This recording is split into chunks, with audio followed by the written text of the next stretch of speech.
अभी मैं कुछ कानूनी मुद्दों को आपके सामने रख रहा हूँ। भूदान के प्राप्ति और वितरण तक और वितरण के बाद भी कहाँ कहाँ कानून की सहायता ज़रूरी है या कहाँ कहाँ ऐसे कानून बनाए गए हैं जहाँ उस कानून से गुज़रना ज़रूरी है भूदान के काम को, वो मैं बताने जा रहा हूँ। पहले तो जो दान में प्राप्त हुआ, तो जो दान पत्र होता है जिस पर दाता हस्ताक्षर करके देता है, वह एक कानूनी कागजात होता है, कागज़ माना जाता है। और एक बार उस पर दस्तखत करके आपने दे दिया ज़मीन, तो फिर उसको आप ऐसे ही वापस नहीं ले सकते हैं। लेकिन फिर सरकार उसकी जांच करती है कि आपने जो ज़मीन दी वो आपकी ही है या किसी दूसरे की ज़मीन आपने दे दी है, या आपने ज़मीन अपनी बेच दी हो फिर वो आप दान में दे रहे हो। तो इस तरह की गड़बड़ी तो नहीं है आपके दान में। इसको सरकार देखती है, उसका जो रेवेन्यू डिपार्टमेंट है वो उसकी जांच करता है। DCLR को इसका अधिकार दिया गया है कि वो इसकी जांच करके ये उसको कंफर्म करे। अगर वो सही है, आपका दान, आपकी ही ज़मीन आपने दी है, तो वो कंफर्म हो जाती है। उसको कंफर्मेशन कहते हैं या हिंदी में संपुष्टि कहते हैं। तो दान पत्र जब संपुष्ट हो गई तब वो भूदान कमेटी के हाथ में दे दी जाती है कि वो इसका वितरण कर सकती है। और जब दान पत्र प्राप्त हुआ तो उसको संपुष्टि के लिए जल्दी से जल्दी दाखिल भी कर देना है कि DCLR इसको संपुष्ट कर दे।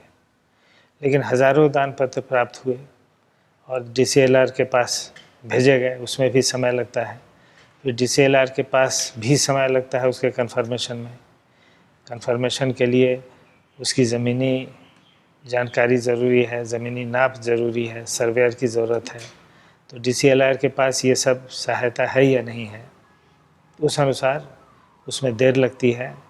कई बार वो बहुत ज़्यादा देर हो जाती है, तो अगर पेंडिंग पड़ गया या अंडर द कारपेट चला गया तो वो वहाँ पड़ा रह जाता है, संपुष्ट ही नहीं होता है। फिर कभी निकला तो पता चलता है कि ये तो वर्षों बीत गए लेकिन संपुष्ट नहीं हुआ है ये दान पत्र, तो फिर उसको संपुष्ट कराने की कोशिश की जाती है। इस बीच में जैसे दान दिया और उसकी संपुष्टि में अगर बहुत समय बीत गया तो दाता क्या करता है कि जो स्वाभाविक भी है उसका इस्तेमाल अपने लिए करता रहता है। हालांकि कानून में है कि एक बार आपने दान दे दिया तो वो ज़मीन फिर सरकार की हो गई, संपुष्ट नहीं होगी तब वो फिर उसको वापस हो जाएगी जिसकी ज़मीन पाई जाएगी। लेकिन अगर संपुष्ट हो गई तब भूदान कमेटी उसका वितरण करेगी। इस बीच में वो सरकार की रहती है। लेकिन ये सब व्यावहारिकता में इतना ज़्यादा कॉम्प्लिकेटेड है कि हो नहीं पाता है। आमतौर पर लोग यही करते हैं कि दान पत्र को संपुष्टि के लिए दाखिल किया और जब वो संपुष्ट हो गई तो उसका वितरण कर देते हैं। तो कई बार दाता अभी आते हैं कि भाई ये संपुष्टि गलत हुई है, ये जो दान दिया था, मेरे पिताजी ने दान दिया था या मेरे दादा ने दान दिया था, तो उनका उस समय दिमाग ख़राब था, वो कहते हैं कि पागल थे तो भी उन्होंने हस्ताक्षर करके दान दे दिया। तो इसमें सही भी हो सकता है, ज़्यादातर झूठ ही रहता है। झूठ मूठ एक बहाना बनाओ ताकि ज़मीन फिर वापस उनको मिल जाए। क्योंकि प्रायः हुआ कि गांव के लोगों ने दान दिया और फिर उनकी माली हालत बिगड़ती चली गई, क्योंकि गाँव की माली हालत बिगड़ती गई है। अगर परिवार पढ़े लिखे नहीं, बच्चे कम पढ़े लिखे खेती में ही लगे रहे तो आगे खेत पर ही निर्भरता है, तो वो एक गरीब परिवार ही रहता है गाँव का। तो क्रम से उनके मन में उस ज़मीन के प्रति लालच आ जाती है, उसकी आवश्यकता भी उनको हो जाती है आर्थिक रूप से, तो वो उसको येन कैन प्रकारेण वापस लेना चाहते हैं। तो इसके लिए वो यहाँ तक कह देते हैं कि मेरे दादाजी का दिमाग ख़राब था या मेरे पिताजी पागल थे। तो पहले तो मैं यही कहता हूँ उनको कि भाई उन्होंने एक पुण्य कार्य किया, पागल थे तो भी दान देकर पुण्य कार्य किया। अब आप पागल नहीं हैं फिर भी आप उस पुण्य को आप बदलना चाह रहे हैं, वापस लेना चाह रहे हैं, तो ये अच्छी बात नहीं है। अब दान में मिल गया है और आपके पिताजी ने ही हस्ताक्षर किया तो वो कंफर्म भी हो गया है, इसलिए अब आपको वापस होने वाला नहीं है। तो भी उनके लिए कोर्ट का दरवाज़ा खुला रहता है, कोर्ट जा कर के वो केस कर सकते हैं सिविल कोर्ट में, और उसके जजमेंट के आधार पर उनको वापस भी हो सकता है, नहीं भी हो सकता है। एक तो कानून का ये मामला है।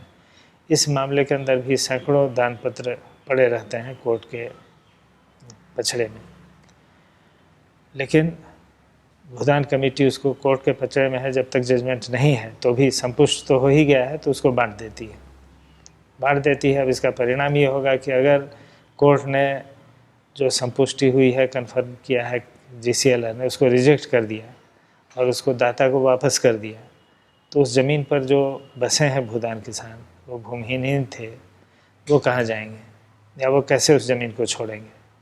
तो वो उस ज़मीन को पकड़े रहेंगे और दाता चाहेगा कि हमको ज़मीन हम छीन लें इनसे, चूँकि कोर्ट का जजमेंट मेरे पक्ष में हो गया है। तो ऐसे केस कम होते हैं, लेकिन संपुष्टि को कैंसिल कराने के लिए काफ़ी मात्रा में केस हैं।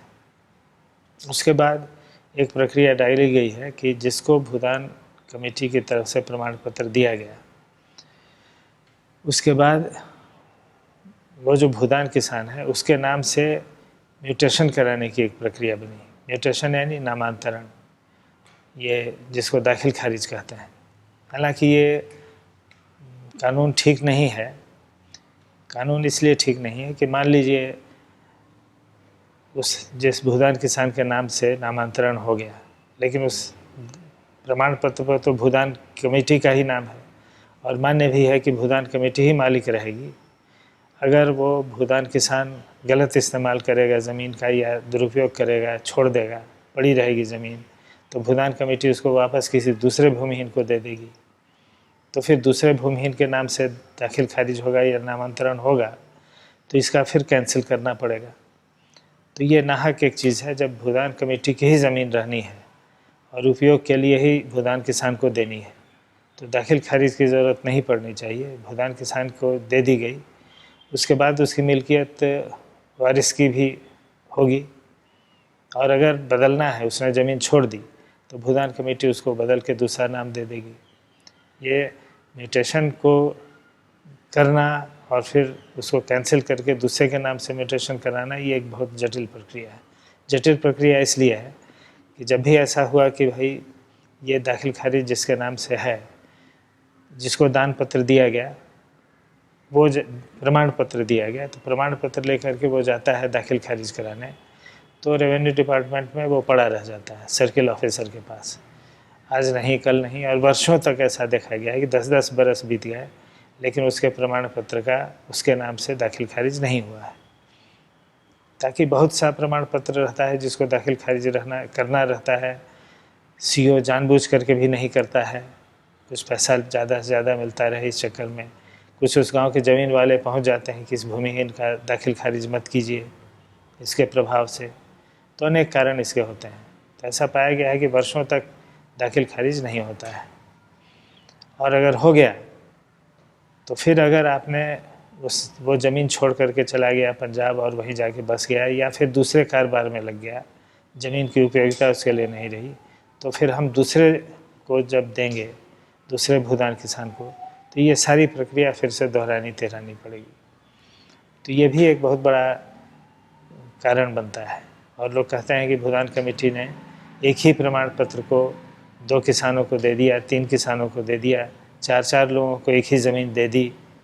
तो ये आरोप है, लेकिन इस आरोप के पीछे कारण ये है कि अगर एक ने उपयोग नहीं किया तो दूसरे को दिया गया, दूसरे नहीं किया गया तो तीसरे को किया गया। तो इसमें कई किसानों के नाम से वो प्रमाण पत्र बिकता है, और जिसको दिया गया वो वापस आ करके अपना प्रमाण पत्र दे या उससे जा कर के वापस लिया जाए, ये कठिन होता है, इसलिए दूसरे किसान को दे देते हैं प्रमाण पत्र। तो इसमें से भी ये आरोप निकलता है कि एक ही ज़मीन को 4 जगह वितरित कर दिया गया है।